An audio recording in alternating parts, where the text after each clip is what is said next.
That'd be so cool. Because when he does, I'll say, ladies and gentlemen, Neil Schulman. Instead of applauding, you go, shh.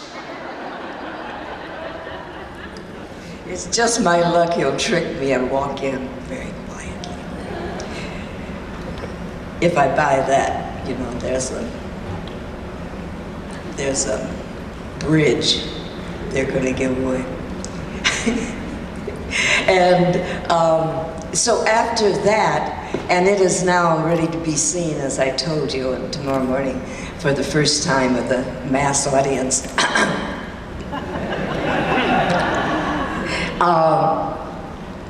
Then all of a sudden things just started happening. And in this last 3 months, I've done 3 films. And yeah, right after one another with one day in between one.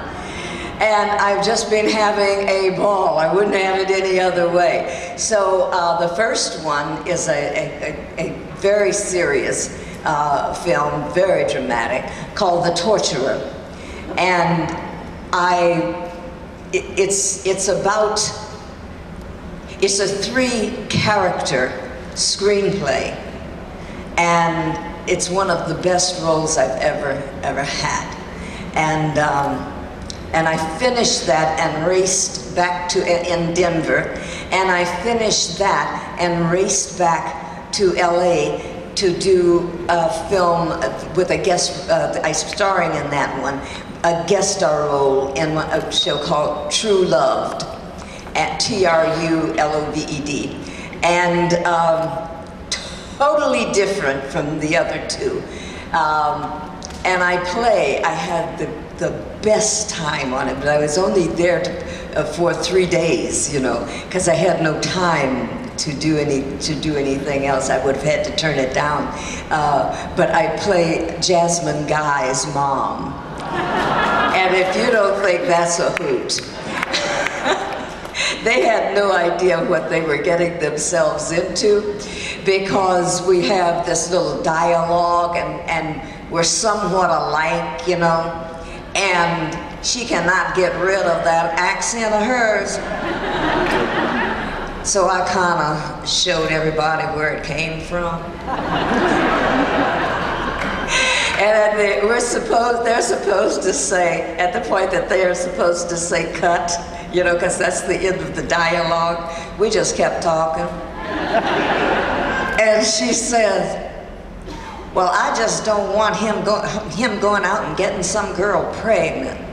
And I said, well, you know, you shouldn't be treating him that way, because, honey, his grandfather was quite, and you talking about my daddy?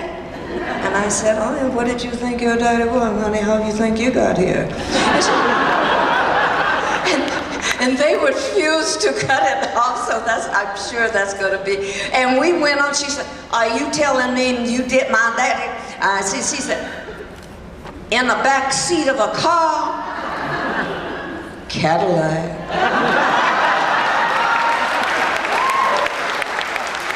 It just went on.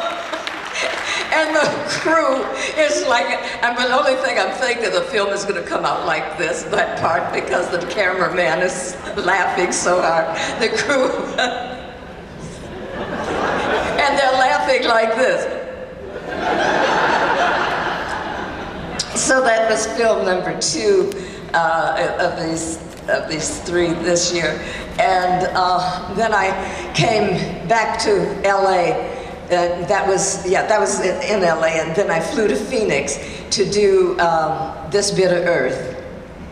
And again, it's a wonderful role about a woman who had been a jazz singer in her day, sang with Cab Calloway and Count Basie and Ellington, the great Duke Ellington, you know, all of those. And she has a tragedy in her life and moves on with her life and opens a music academy for young people. And one of the young people comes in and has been forced to come to her because she's a young woman, about 16, 17, classical pianist. Her father she had lost her father, and she gave up music and life and all of her beauty and joy and then she meets me. And I'm having none of the sympathy crap. I am not indulging her, but I am just blessing her with love at the same time. And there are a few other things about my character, Clara Watkins, that bears watching. And then at some point in her life, she has a heart attack. And whether she dies and goes to heaven is another thing. But when she gets to this place where it is, after confronting this young woman and bringing her to a point, she meets her ex-husband whom she had lost. And there he is, and instead of just meeting him, here she is, in floor-to-ceiling, red beaded gown, singing her heart out. This bitter earth, oh, what things it brings in. What good is love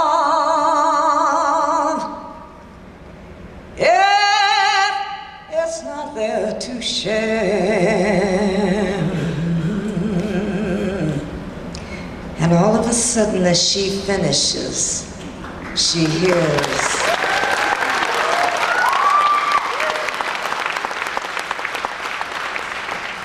one clap that sounds as thunderous as yours. And she looks, she recognizes it, and there he is, her husband, as gorgeous as he's ever been, Mr. Billy D. Williams.